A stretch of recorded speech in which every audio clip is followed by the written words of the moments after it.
Praise the Lord church. फिर एक बार यीशु मसीह के नाम से आप सबों को मैं सलाम करता हूं। ये सुंदर और पवित्र समय फिर एक बार परमेश्वर ने आपके और हमारे लिए अलग किया। संसार की बातों से, शरीर की अभिलाषाओं से हमको अलग किया ताकि हम वचनों को प्रभु से सुन सके। इसलिए हम में से हर कोई परमेश्वर का धन्यवाद दे। हालेलुया। प्रियो, बुलाए हुए बहुत सारे हैं, परंतु ये आपका और मेरा समय है ताकि हम प्रभु की वाणी को ग्रहण कर सके। हालेलुया। बहुत सारे लोग हैं जिनके पास ये वचन पहुंचाए जाते हैं, लेकिन वो सुनते नहीं हैं, वो देखते नहीं हैं, लेकिन ये उनकी समस्या है। हालेलुया। मुझे आज्ञा दी है वचन बांटने की, आपको आज्ञा दी गई है वचन सुनने की। हालेलुया। सो आप जो लोग सुन रहे हैं, जो लोग बराबर से इन वचनों का पालन कर रहे हैं, परमेश्वर उनको बड़ी आशीष को देने के लिए तैयार कर रहा है। हालेलुया। यह हमारा तैयारी का समय है, परीक्षा का समय है। हम अपने अध्ययन में भी कल परीक्षा के विषय में सीख रहे थे, और इन दिनों जिस अध्ययन को हम कर रहे हैं, मेरा विश्वास है परमेश्वर आप सबों को बहुतायत की आशीषों से भर रहा है उन वचनों के द्वारा। और आज फिर एक बार हम उन्हीं वचनों को परमेश्वर से प्राप्त करने जा रहे हैं। और मुझे आज भी कुछ लोगों की गवाही आई है कि परमेश्वर ने उनके कुछ ऐसे भी लोग हैं जिनको लिखाई पढ़ाई करना नहीं आता है, पर छोटे छोटे, मुझे आज भुवनेश्वर उड़ीसा से किसी का फ़ोन आया था, बहुत इंटीरियर से। उनके पास वो छोटा सा मोबाइल है, और उन्होंने कहा कि हम किसी शादी में वहाँ से थोड़ा सा दूर शहर की ओर आए थे, और वहाँ पर क्योंकि दूल्हा दुल्हन आने के थे, मंडप में आने के थे, तो किसी ने मुझे दिखाया कि आप ये वचन सुनो। और मैं जब वो वचन सुन रहा था तो परमेश्वर ने उस वचन के द्वारा मुझसे बातचीत की। हालेलुया। देखिए, परमेश्वर ने वचन को हमको देकर एक बहुत बड़ा एक बहुत बड़ा उपकार हम पर किया है प्रभु के वचन को देकर। लेकिन जो उसे गंभीरता से लेंगे वो उसके परिणामों को देखेंगे। हालेलुया। जो वचनों को अर्थात परमेश्वर को ठट्टा में उड़ा देंगे, उनको जय मसीह की। हालेलुया। परमेश्वर आप सबों को इन वचनों को सुनने के लिए आशीष दे। और आज भी प्रभु, मेरा विश्वास है, हमें भेद की और गहरी बातों को बताने जा रहा है। लेकिन जैसे कि रोज़ हमारा एक पैटर्न है, हम लोग रोज़ पहले पवित्र शास्त्र पढ़ते हैं, और पवित्र शास्त्र को पढ़ने के बाद हम प्रभु की वाणी को सुनने के लिए अपने आप को तैयार करते हैं। आइए आज फिर एक बार हम प्रभु के कुछ वचनों को पढ़ेंगे। और आज जो हमने पढ़ने के लिए वचन चुना है वो है भजन संहिता, उसका 108 अध्याय, उसके पहले 4 वचनों को हम पढ़ेंगे। भजन संहिता 108 वचन 1, 2, 3, 4। साम्स 108 वर्सेस 1, 2, 3 और 4। हम इन चारों वचनों को पढ़ेंगे। वचन कहता है, हे परमेश्वर, मेरा हृदय स्थिर है, मैं गाऊंगा, मैं अपनी आत्मा से भी भजन गाऊंगा। हे सारंगी और वीणा जागो, मैं आप पाँव फटते जाग उठूंगा। हे यहोवा, मैं देश देश के लोगों के मध्य में तेरा धन्यवाद करूंगा, और राज्य राज्य के लोगों के मध्य में तेरा भजन गाऊंगा। क्योंकि तेरी करुणा आकाश से भी ऊंची है, और तेरी सच्चाई आकाश मंडल तक है। हालेलुया। ये परमेश्वर का वचन है। प्रभु पढ़े हुए वचनों के पढ़े जाने पर हम में से प्रत्येक को आशीष दे। ये वो समय है, पवित्र शास्त्र ऐसा बताता है, जिस पवित्र शास्त्र का मैं अध्ययन करता हूँ उसमें ऐसा लिखा है कि ये वो समय है जब शत्रु के विरुद्ध परमेश्वर से सहायता के लिए दाऊद ने ये वचन लिखा है कि शत्रु उसको ढूंढ रहे थे, उसको मारने के लिए, उसको समाप्त करने के लिए, उसको राजगद्दी से हटाने के लिए, इजराइल के उस सिंहासन से हटाने के लिए उसको खोज रहे थे। और उस समय शत्रु से बचने के लिए वो छुपा हुआ था, और उस समय वो परमेश्वर से सहायता कर रहा था। आप जब भी पवित्र शास्त्र पढ़ते हैं ना, तो सिचुएशंस को थोड़ा ध्यान में रखिएगा। जब भी आप अध्ययन करते तो आपके लिए समझना बहुत सरल हो जाएगा। हालेलुया। और वचन कहता है, हे परमेश्वर, मेरा हृदय स्थिर है, मैं गाऊंगा, मैं अपनी आत्मा से भी भजन गाऊंगा। हे परमेश्वर, मेरा हृदय स्थिर है। इस बात को अगर आपके पवित्र शास्त्र में अंडरलाइन नहीं है तो ज़रूर से इसको हाईलाइट या अंडरलाइन कर लीजिए। मैं शत्रु के से बचकर सहायता के लिए परमेश्वर से दाऊद राजा प्रार्थना करता है, और वही दाऊद राजा उस समय कहता है, प्रभु मेरा हृदय स्थिर है, और मैं अपनी आत्मा में तेरा भजन गाऊंगा, और मेरा हृदय स्थिर है इसलिए भी मैं भजन गाऊंगा। आप जानते हैं भी हृदय में क्या होता है, इमोशंस होते हैं। हालेलुया। और वो इस समय कहता है कि मैं किसी के बहकावे में आने वाला नहीं हूँ प्रभु, कोई मुझे बहका नहीं सकता प्रभु, कोई मुझे बरगला नहीं सकता है। अर्थात वो शत्रु के विषय में कह रहा है, और प्रभु से कह रहा है कि मेरा हृदय तो इस समय स्थिर है। अगर आज आपका मन अशांत है, अगर आज आपका हृदय अशांत है या स्थिर नहीं है, आपका मन अस्थिर है, तो ऐसे समय में आपको क्या करना है? परमेश्वर के भजन गाने हैं, उसकी स्तुति करनी है, उसकी आराधना करनी है, क्योंकि जब आप परमेश्वर की आराधना और स्तुति आत्मा और सच्चाई से करते हो, और जब आपका मन, आपका हृदय परमेश्वर पर स्थिर हो जाता है, आपका शत्रु कोसों दूर भागने लगता है। हालेलुया! क्योंकि वो ये जानता है जब आप आत्मा और सच्चाई से आराधना करोगे तो परमेश्वर आपकी लड़ाई लड़ने स्वयं वहाँ पर उपस्थित हो जाएगा। हालेलुया! इसीलिए अगर आज आपके मन अशांत है, अस्थिर है, प्रभु का भजन गाइए। ये दाऊद लिखता है, मेरा मन स्थिर है और मैं भजन गाऊंगा। अर्थात शत्रु मुझे कितना भी बरगलाने की कोशिश करे, पर मैं डगमगाऊंगा नहीं प्रभु। मैं आंखें अपने उस पर्वत की ओर लगाऊंगा जहाँ से तू सहायता प्रदान करता है। हालेलुया! जिनके सुनने के कान हो वो सुन ले कि प्रभु क्या बता रहा है।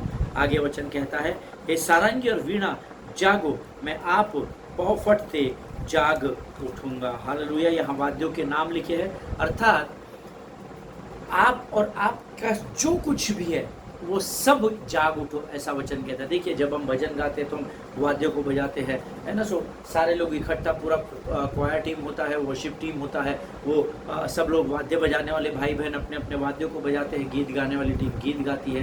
तो उसमें से एक सुंदर और मधुर सुखदायक सुगंध उत्पन्न होती है आराधना में। आमीन। आज यहाँ पर परमेश्वर मुझे और आपको बता रहा है इस वचन के द्वारा, हे सारंगी, हे वीणा जागो, मैं आप पाँव फटते जाग उठूंगा। अर्थात ये वचन मुझे भजन संहिता 103 को स्मरण दिला रहा है।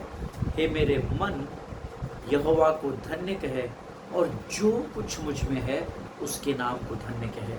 चाहे वो वीणा हो, चाहे वो सारंगी हो, चाहे वो बाजा हो, जो कुछ भी हो। अर्थात जब मैं अपने मन से बात करता हूँ तो हे मेरे मन, यहोवा को धन्य कहे।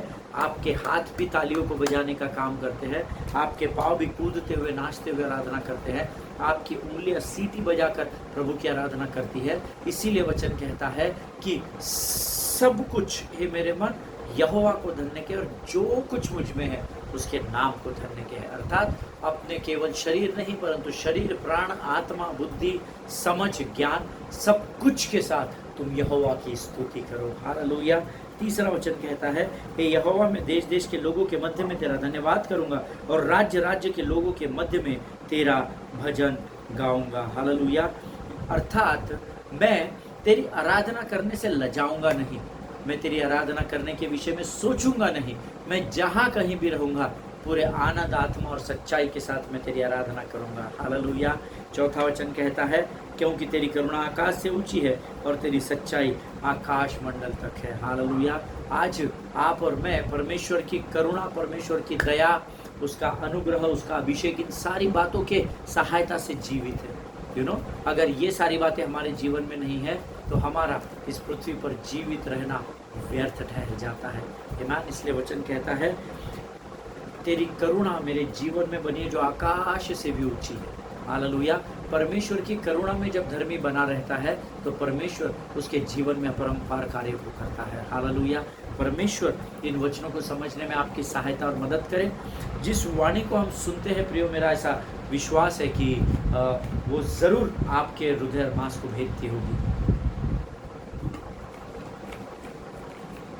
पर वचन केवल उसी हृदय और मांस को भेदते हैं प्रभु के लोगों जो वचन को गंभीरता से ग्रहण करते हैं। हालेलुया!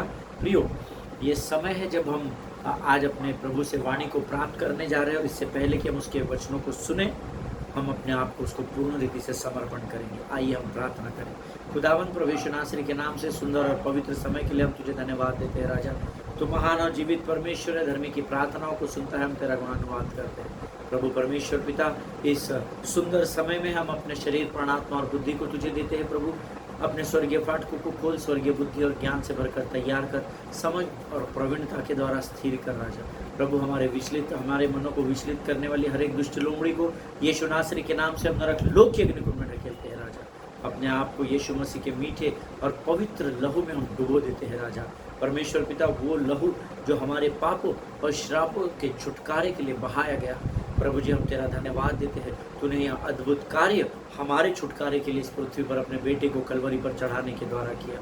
प्रभु, सारी बातों को तुझे समर्पित करते हैं, अपने आप को तुझे सौंप देते हैं, और इस विनती को धन्यवाद और पूरे विश्वास के साथ हमारे उद्धारकर्ता जीवित परमेश्वर यीशु नासरी के मीठे और पवित्र नाम में मांगते हैं, सुनिए और बड़ी दया से ग्रहण कीजिए।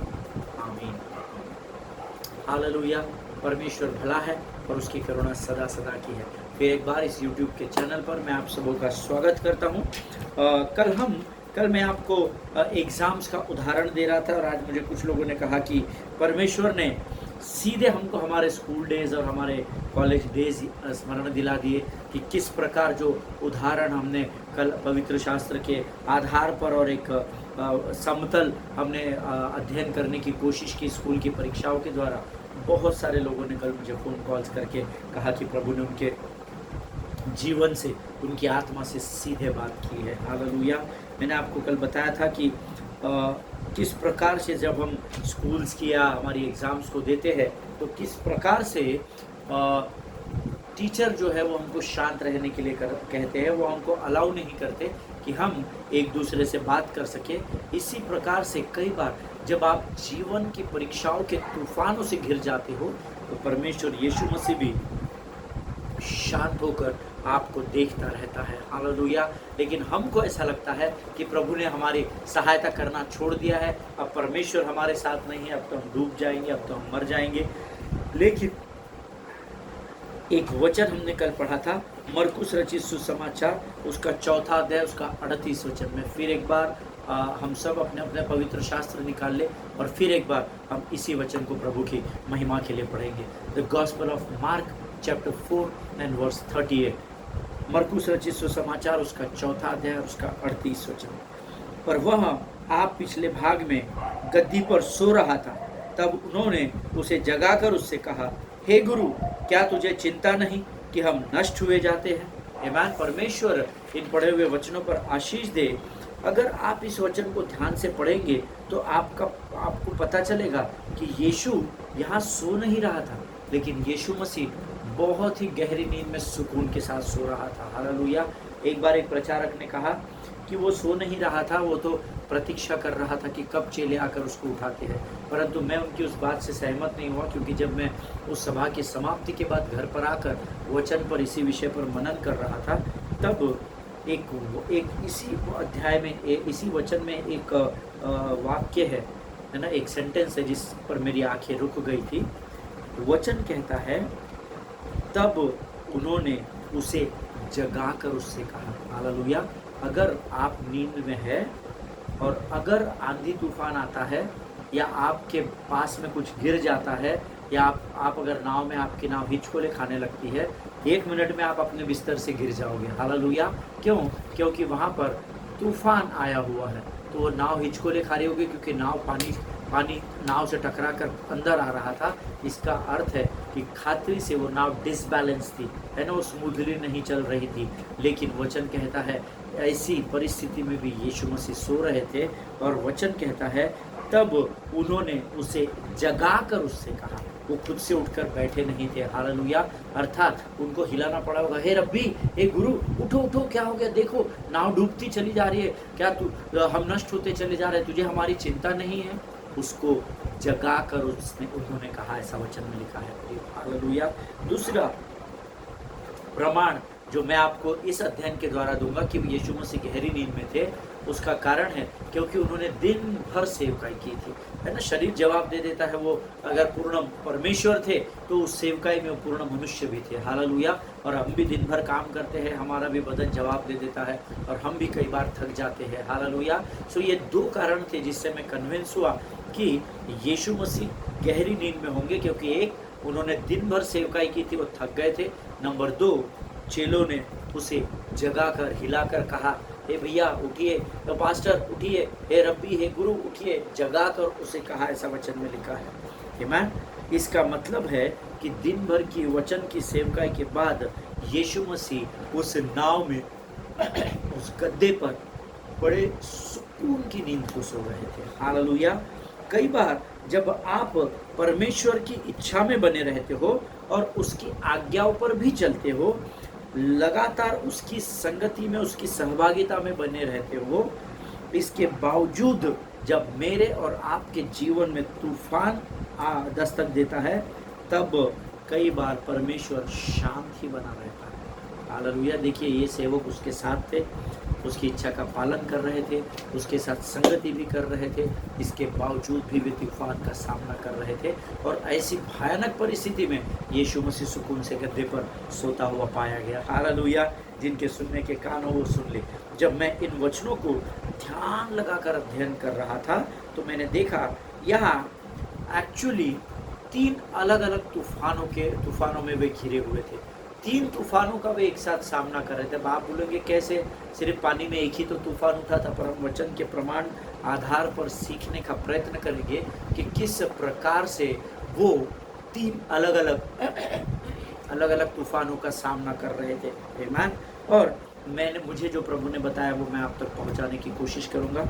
जो लोग नोट्स लिखते हैं वो लिख सकते हैं। Number 1, there was an external storm. आमीन। एक बाहरी तूफान का वो सामना कर रहे थे। बाहरी तूफान कौन सा? भयंकर आंधी तूफान, और सब कुछ डूब रहा है, लपेटे में आ रहा है, पानी नाव से टकरा रहा है और पानी नाव के अंदर चला जा रहा है। और ये सी the word of God says that the winds and the waves were putting the water in the boat. Amen. जो तूफान आ रहा था, जो आंधी आ रही थी, उसके कारण वो पानी नाव से टकरा कर पानी अंदर जा रहा था। अब ये नाव सीधी सीधी तो चल नहीं रही होंगी। आंधी और तूफान शब्द आए हैं पवित्र शास्त्र में, अर्थात ये आंधी और तूफान इससे टकराते होंगे। ये हिचकोले खाती होगी, कभी इधर होती होगी, कभी इधर होती होगी, कभी नीचे होती होगी, कभी ऊपर होती, और ये हिचकोले खाते खाते जा रही थी। इनका गुरु गद्दे पर सो रहा है, नाव हिचकोले खा रही है। और ये ऐसी भयंकर परिस्थिति में नाव जब ऐसी होती होगी तो फटाक से लहर अंदर आ जाती होगी। नाव इधर होती होगी तो फटाक से पानी का थपेड़ा क्रॉस करके वो पानी अंदर हो जाता होगा नाव को टकरा कर। और इस भयंकर स्थिति का वो उस समय सामना कर रहे थे। हालेलुया। और ऐसा ही खतरनाक सामना हमने पिछले दिनों में कुछ तूफानों का किया। हालेलुया। Same like corona virus which threatening on physical wellbeing to us. आमीन। जैसे कोरोना ने बाहरी आंधी के रूप में आकर हमारे जीवनों को नष्ट करने का प्रयत्न किया। आमीन। हमारे कई अपनों को हमने खो दिया क्योंकि ये एक बाहरी तूफान का हमने सामना किया। हालेलुया। हमें दिख भी नहीं रहा था। आमीन। लेकिन हमने इस भयंकर कोरोना नामक इस वायरस का सामना किया और हमने में से बहुत सारे लोगों ने अपने लोगों को खो दिया। इकोनॉमिकल लॉस का हम पहले इस पर सीख चुके हैं। और वैसे ही तूफान रूपी परिस्थिति में ये लोग भी बने हुए थे। So number 1, there was an external storm. वो सबसे पहला एक बाहरी तूफान का सामना कर रहे थे।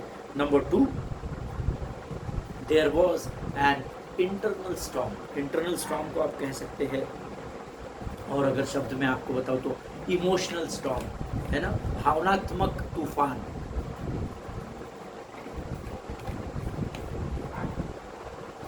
आप कहेंगे भावनात्मक तूफान कहाँ है? वो तो वचन में कहीं नहीं लिखा है। Let us go through. आमीन। वचन बताता है कि चेले बहुत डर गए थे। हालेलुया। वे देखिए बहुत सारे मछुआरे थे उनमें, उसके बावजूद भी अगर डरे हुए थे, यानी भयानक तूफान रहा होगा। आमीन। और वचन कहता है चेले बहुत डर गए थे। जैसा मैंने आपको पहले भी बताया कि उनमें से अधिकांश लोग मछुआरे थे और उसके बावजूद भी ये लोग डरे हुए थे। ये इस बात का प्रमाण है कि ये कोई साधारण तूफान नहीं था जिसका वो पहले कई बार अपने जीवन में सामना कर चुके थे। हालेलुया। This was something that can hurt you. हालेलुया। ये इस तरह का तूफान था जिसके द्वारा इन्हें भयानक नुकसान होने वाला था, यहाँ तक कि उनकी जान भी जा सकती थी। आमीन। और इसीलिए वो क्या हो गए थे? डर। और डर कहाँ उत्पन्न होता है? डर भावना के द्वारा उत्पन्न होता है। It's a emotional threat. आपका जो डर होता है ना, ये भावनात्मक थ्रेट होता है, या शैतान की ओर से ये भावनात्मक रूप में आपके ऊपर हावी हो जाता है। That is what I said. There was an external storm and there was an internal storm, because वो अंदर से डर गए थे। हालेलुया। इसीलिए तो दौड़ते भागते अपने नबी के पास गए थे, अपने गुरु के पास, अपने रब्बी के पास गए थे। आमीन। इसका अर्थ है कि ये बाहरी तूफान का भी सामना कर रहे थे और वो परिस्थिति को देखकर ये भावनात्मक इंटरनल स्टॉर्म का भी सामना कर रहे थे। भय उनके अंदर समा गया था। हालेलुया। नाउ लास्ट वन, तीसरा जो था सबसे भयंकर तूफान, and that was spiritual storm. Hallelujah. आत्मिक तूफान का भी वे सामना कर रहे थे। कितना भयंकर परिस्थिति रहा होगा। अब आप कहेंगे आत्मिक तूफान का कैसे? मार्क चैप्टर 4 एंड वर्स 38 आप निकालेंगे। मरकुस रचित सुसमाचार उसका 4 अध्याय उसका 38 वचन कहता है, teacher do you not care that we are perishing, do you not care that we are struggling. हे रब्बी, हम नष्ट होते चले जा रहे, क्या तुझे हमारी चिंता नहीं है? आमीन। ये उन्होंने कहा, ऐसा वचन में लिखा है, मैंने नहीं कहा। हालेलुया। प्रियो, जब हम कई बार बहुत ही भयंकर विकट और मुश्किल हालात में होते हैं या विकट परिस्थितियों में होते हैं, जब हमें ऐसा लगता है अब हमारे सहने से बाहर है, तब हमको भी ऐसा ही महसूस होता है जो इस समय चेलों को महसूस हो रहा था। हालेलुया।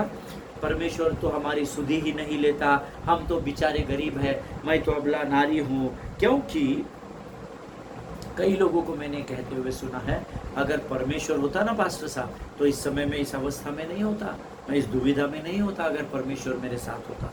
हालेलुया। ये तो चेलों ने भी कहना चाहिए था, है ना। और आपस में शायद उन्होंने कहा भी होगा कि अरे परमेश्वर तो हमारी सुधि नहीं ले रहा, हम डूबते चले जा रहे हैं, मरते चले जा रहे हैं। जबकि इन्होंने हजारों हजार चमत्कारों को परमेश्वर के साथ रहते हुए देखा था। हालेलुया।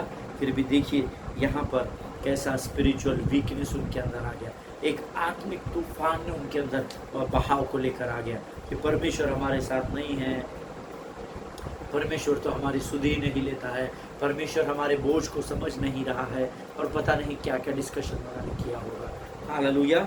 ऐसी ही परिस्थिति में पवित्र शास्त्र में एक वाकया मुझे याद आता है, जहाँ पर पवित्र शास्त्र मार्था और मरियम के बारे में बताता है। हालेलुया।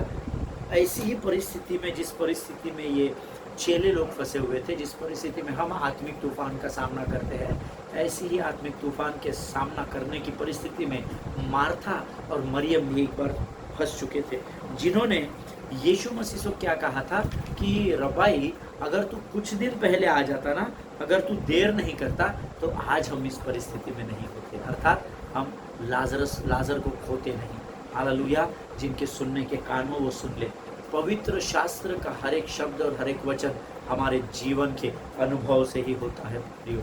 हालेलुया। जब हम भी ऐसी परिस्थिति में होते हैं तो हम भी कई बार आत्मिक तूफान का सामना करते हैं, जहाँ पर हम परमेश्वर को दोष देते हैं, जहाँ पर हम परमेश्वर को कोसने लगते हैं। Am I making any sense to anyone? प्रभु तुझे मैं ही मिला था, मेरे साथ ही ये होना था, बाकी लोग जो पाप कर रहे हैं उनके साथ तो सब भला हो रहा। देखो हमारे अधिकारी तो अच्छे दिन प्रतिदिन पैसों में बढ़ते जा रहे हैं, ये हो रहा है वो हो रहा है, तो हमारी और तेरा ध्यान नहीं है। ऐसे पता नहीं कितने प्रश्न धर्मी के हृदय में परमेश्वर के लिए होते हैं। हालेलुया। देखिए उसी परिस्थिति में मार्था और मरियम भी थी, जिन्होंने यीशु के स्वाद को चखा था। यीशु जिनसे बहुत प्रेम करता था, जो यीशु से बहुत परिवार प्रेम करता था, वो भी बोलते हैं हाँ प्रभु, तू अगर उस समय होता, अगर देर नहीं करता ना, तो आज हम इस परिस्थिति में नहीं जाते। हालेलुया। आमीन। कई बार परमेश्वर से हम प्रश्न पूछते हैं क्या कि प्रभु मेरे ही साथ ऐसा क्यों होता है। मैं तो कई बार पूछता हूँ, आप भी पूछते होंगे, ऐसा मेरा विश्वास है। अगर नहीं पूछते, आपके जीवन में प्रश्न नहीं है, तो प्रभु आपको सलामत रखिए। हालेलुया। लेकिन कई बार हम ऐसे प्रश्न पूछते हैं कि प्रभु ऐसा मेरे साथ क्यों हुआ, मेरे साथ ये क्यों हुआ, मेरे साथ वो क्यों नहीं हुआ, मेरे दोस्त का प्रमोशन हो गया, मेरे कुलीग का प्रमोशन हो गया, मेरा क्यों रुक गया, मुझे जॉब क्यों नहीं लग रहा है, मुझे अच्छी बीवी क्यों नहीं मिल रही है। पता नहीं कितने सारे प्रश्न हम परमेश्वर से पूछ लेते हैं। हालेलुया। और ऐसी ही परिस्थिति में इस समय आत्मिक रीति से चेले कमजोर थे, because they were saying to Jesus, Lord हे रबाई, here we are perishing and you don't care for us. यहाँ पर हम नष्ट होते चले जा रहे हैं, और क्या तुझे हमारी चिंता भी नहीं है। ये आत्मिक तूफान उनके अंदर चल रहा था। Hallelujah. That is what I said. यहाँ पर 3 तूफानों का चेले सामना कर रहे थे। एक्सटर्नल स्टॉर्म, बाहरी तूफान, नंबर 2 इंटरनल स्टॉर्म, अंदर की जो बातें हैं भावनात्मक, जो मैंने आपको बताया तूफान, एंड नंबर 3 स्पिरिचुअल स्टॉर्म, अर्थात आत्मिक तूफान का भी वे सामना कर रहे थे। और इसके आगे वचन क्या बताता है, 39 वचन हम पढ़ेंगे। मार्क 4:39, मरकुस 4:39, and he arose and he rebuked the wind and said unto the sea, Peace, be still. And the wind ceased and there was a great calm. ऐसा लिखा हुआ है। हालेलुया। ये मैंने केजेवी वर्जन पढ़ा है, ठीक है। हिंदी में हम इसको ट्रांसलेट करेंगे। तब उसने उठकर आंधी को डांटा और पानी से कहा, शांत रहे, थम जा। और आंधी थम गई और बड़ा चैन हो गया। हालेलुया। प्रियो, कई बार जब हम परीक्षाओं की परिस्थिति में होते हैं तो परमेश्वर शांत हो जाता है, परंतु उस परीक्षा में लगने वाली सामर्थ्य से वो हमको ज़रूर भरता है। हालेलुया। हमने पिछले दिनों में पहला कुरिन्थियों 10:13, शायद अगर मुझे मेरा गलत भी हो सकता है, रेफरेंस मुझे एग्जैक्टली याद नहीं, but it might be 1 Corinthians 10:13, जिसमें वचन कहता है, अच्छा चलिए रेफरेंस अगर गलत भी होगा तो पवित्र शास्त्र में ऐसा लिखा हुआ है कि तुम अभी किसी ऐसे परीक्षा में नहीं पड़े कि तुम उसका सामना ना कर सको, परंतु परमेश्वर तुम्हें परीक्षा के समय सामर्थ्य देगा ताकि तुम उसको सहन कर सको। हालेलुया। और यहाँ पर प्रभु इनको सामर्थ्य दे रहा था कि ये उस हिचकोले वाली परिस्थिति में, उस भयंकर तूफान का सामना करते समय ये परमेश्वर के अनुग्रह और सामर्थ्य में बने रहे। हालेलुया। आमीन। प्रियो, अगर प्रभु का वचन कहता है कि शांत रहे और थम जा, इसका अर्थ है कि शांति एक स्थान से दूसरे स्थान पर भी जाती है। हालेलुया। ये परमेश्वर का वचन है। आज हम यही समाप्त करेंगे। कल हम अगले सेशन में इससे आगे बढ़ेंगे और अद्भुत रीति से प्रभु हमें बताएगा कि कैसे शांति के द्वारा, और शांति क्या है और शांति का महत्व क्या है। हालेलुया। आइए समय हम अपनी आंखों को बंद करेंगे और हम प्रार्थना करेंगे। खुदावंद प्रभु यीशु नासरी के नाम से सुंदर और पवित्र समय के लिए हम तुझे धन्यवाद देते हैं। पिता, तू महान और जीवित परमेश्वर, राजाओं का राजा, सेनाओं का अधिपति, हम तेरा गुणानुवाद करते हैं। प्रभु जी, सारी बातों में महिमा तुझको देते हैं। प्रभु जी, वचनों के द्वारा आज तूने हमें सामर्थ्य और बल दिया, हम तेरा धन्यवाद करते हैं। अपने आप को यीशु के लहू में डुबो देते हैं और इस विनती को धन्यवाद के साथ हमारे उद्धारकर्ता जीवित परमेश्वर यीशु नासरी के मीठे और पवित्र नाम में मांगते हैं। सुनिए और बड़ी दया से ग्रहण कीजिए। आमीन, आमीन। हालेलुया। परमेश्वर आप सबों को आशीष दे। God bless you all. प्रभु करे इस वचन के द्वारा वो आपसे बातचीत करे और आपकी आत्मा को स्थिर करे। हालेलुया। हम कल एक बार फिर मिलेंगे। स्वस्थ बने रहे, सुरक्षित बने रहे, एक दूसरे के लिए प्रार्थना करते रहे, अपने पासवानों के लिए, उनके परिवारों के लिए जरूर प्रार्थना करें। आमीन। प्रभु आप सबों को आशीष दे। God bless you all.